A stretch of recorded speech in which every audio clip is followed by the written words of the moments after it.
What is going on, everybody? Welcome back to Patriot Specialized. Today's episode is crap. Bunch of crap this week. Had a great week planned. Man, oh man. Do you see that?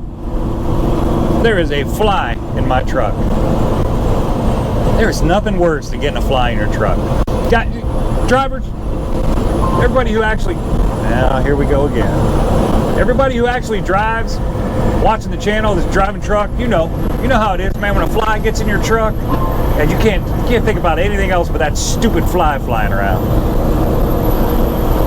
And I got enough to worry about today, so we're going to talk about that here in 1 second. So stick around. We'll be right back.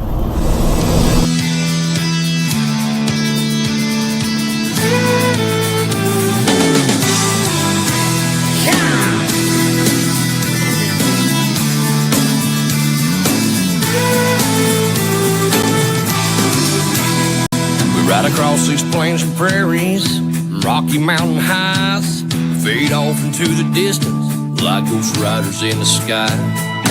Black smoke and white line, steel horses side by side. It's more than just a living, y'all. Hell, it's our way of life. We're the last of the camp. All right, guys, I don't know if you can see that dashboard or not,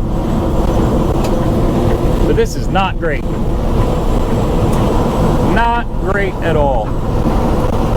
We are having a little bit of a tough week. Not gonna lie, this week is starting out a little rough for us, and probably gonna end a little rough. I don't think there's any saving this week. I think this week at this point, I think we're done. I don't know if you can see that on the dashboard. Actually, it just went out, so that's a good thing. That is a D-rate code.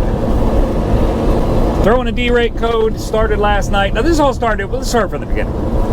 So, I hope everybody had a good, it's a week after Memorial Day. Hope everybody had a good, Labor Day. I hope everybody had a good Labor Day. Got some picnic again, did whatever you got to do. Me personally, I did something, I accomplished something I really wanted to get done.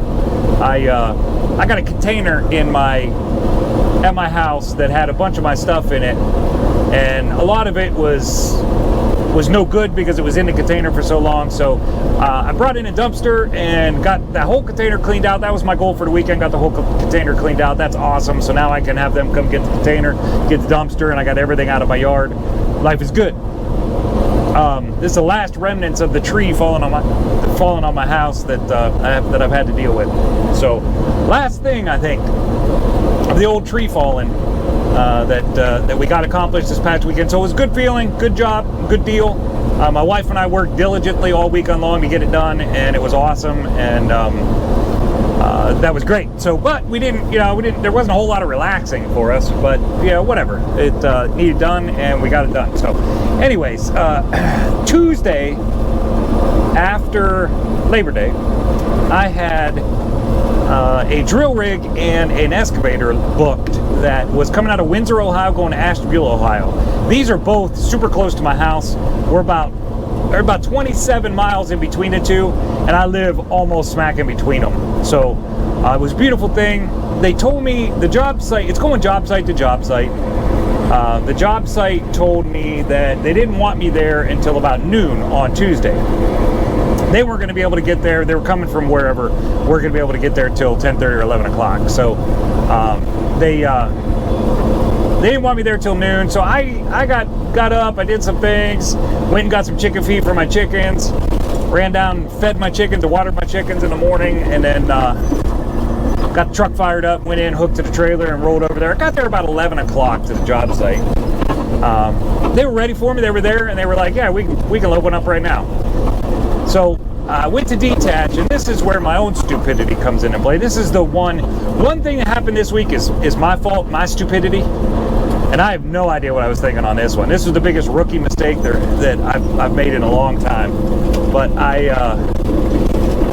when I disconnected, I completely forgot to take my airlines off. The neck of the trailer to go down to the bottom part of the trailer. Just completely forgot. I don't know what the electrical line and the airlines, didn't take any of it off.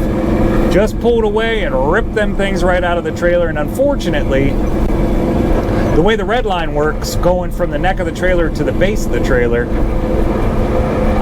It is a valve that closes because the pin that locks the two together is air controlled. So you need air to stay to the, you can't just pop the button in the truck because you need air to stay in the neck so that that pin will go up and down. It's air operated.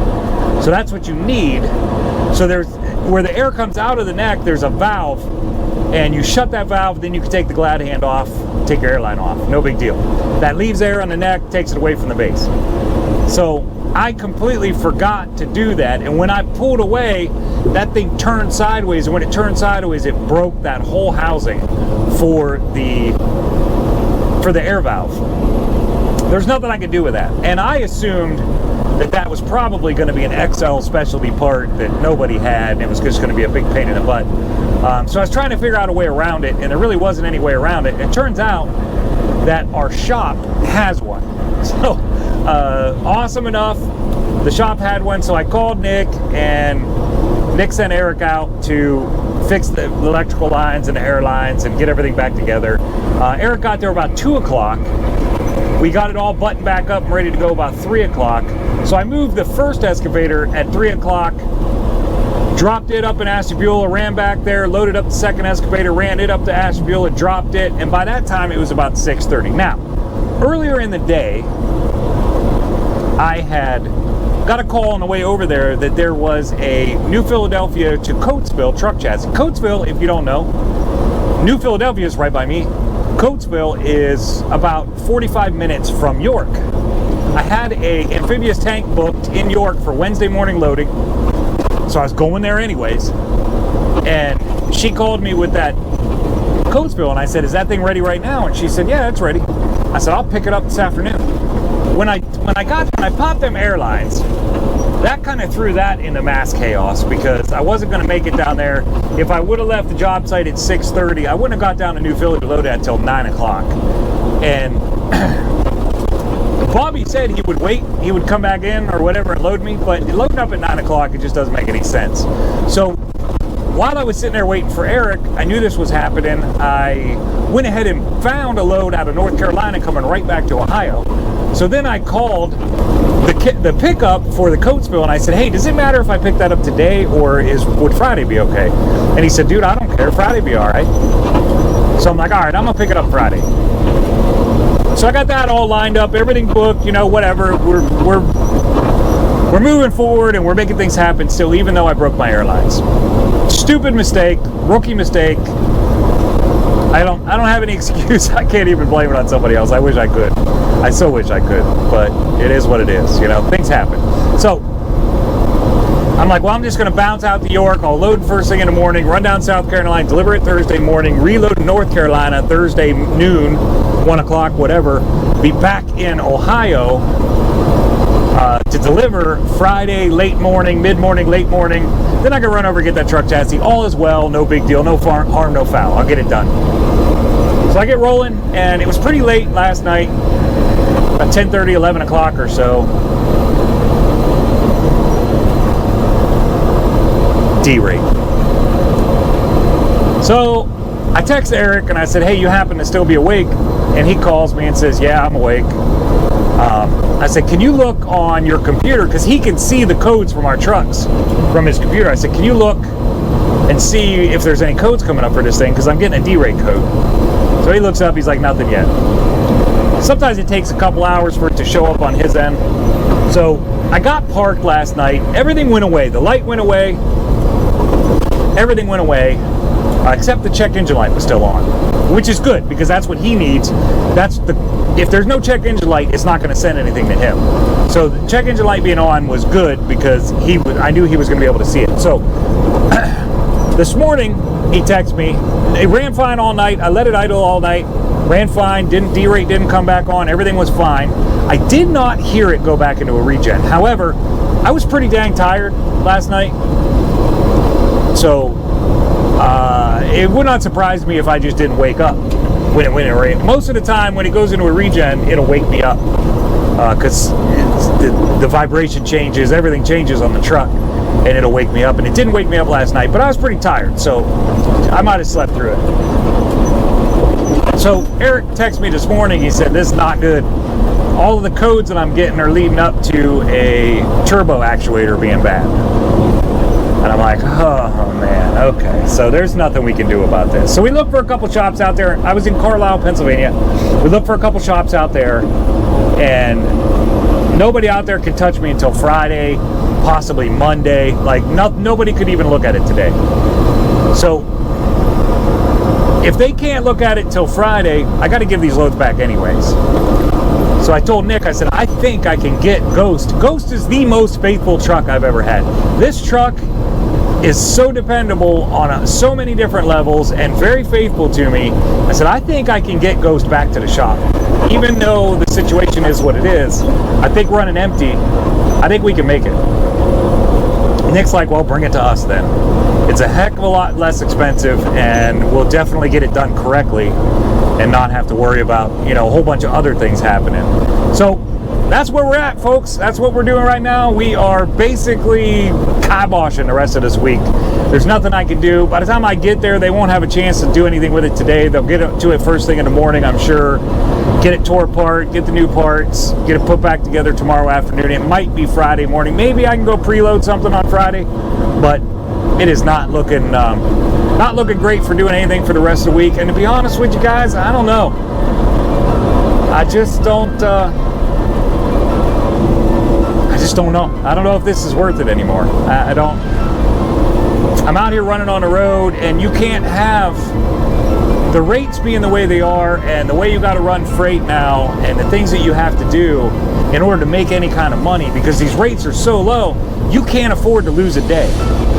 You just can't afford to lose a day. Like you can stay alive and you can stay making good money if you're running every day, new load every day, you're making money every day. You just continue moving forward. But then if that one thing happens, like today, I lose today, there's almost no way to make up for it. And it's very, very frustrating, and it's starting to wear on me that I'm out here killing myself.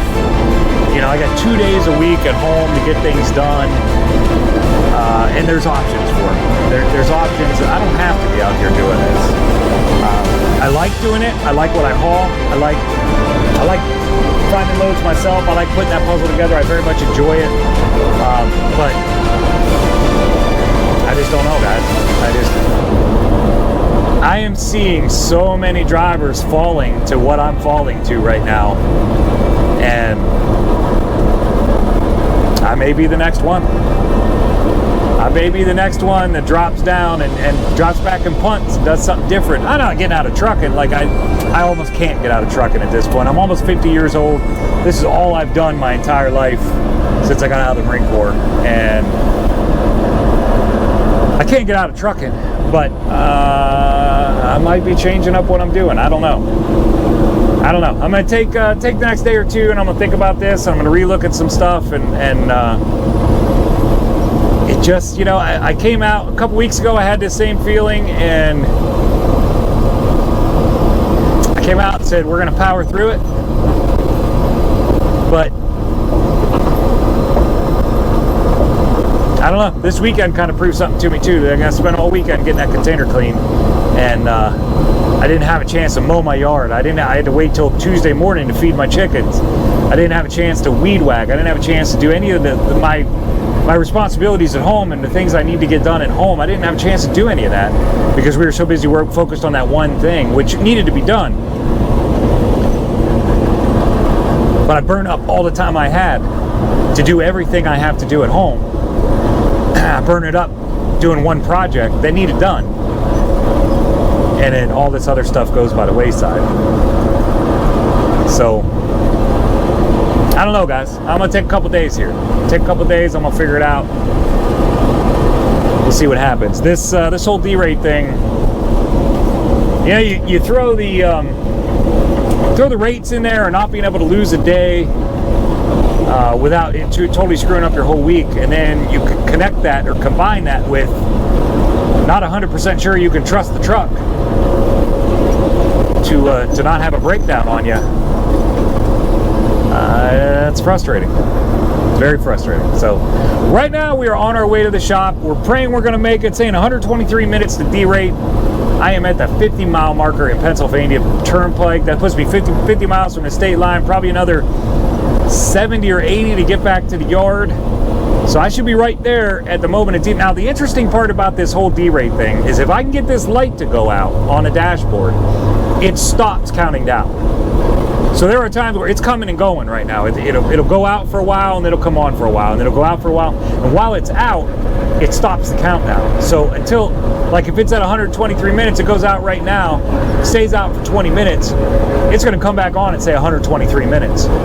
So it's already done that enough times that I have gained. I started out with 30 miles. I was going to have 30 miles in Ohio I could run before it derated on me.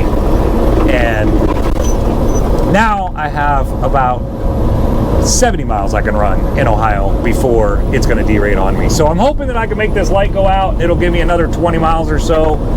That'll get me to the shop without any major problem. And I also don't know how it's going to derate. You know, these things derate at different levels. They derate 75%, 50%, 25%. I don't know which one it's going to do. It could send me into limp mode. If it sends me into limp mode, we're done.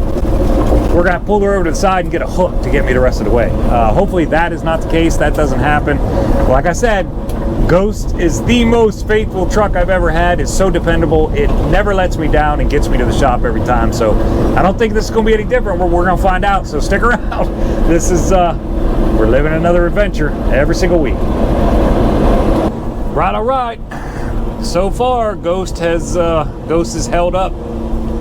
We are 20 minutes to derate, 7.5 minutes from the shop. Let's see if we make it. I will be the last to fall.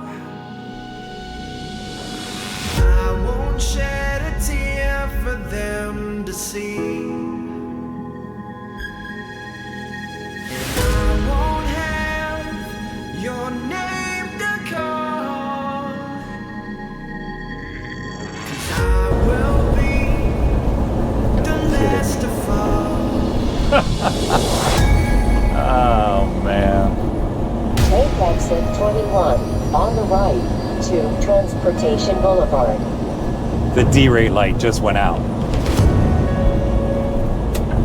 But the check engine and the wrench light are still on, so.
Well, let's go find out where they want me.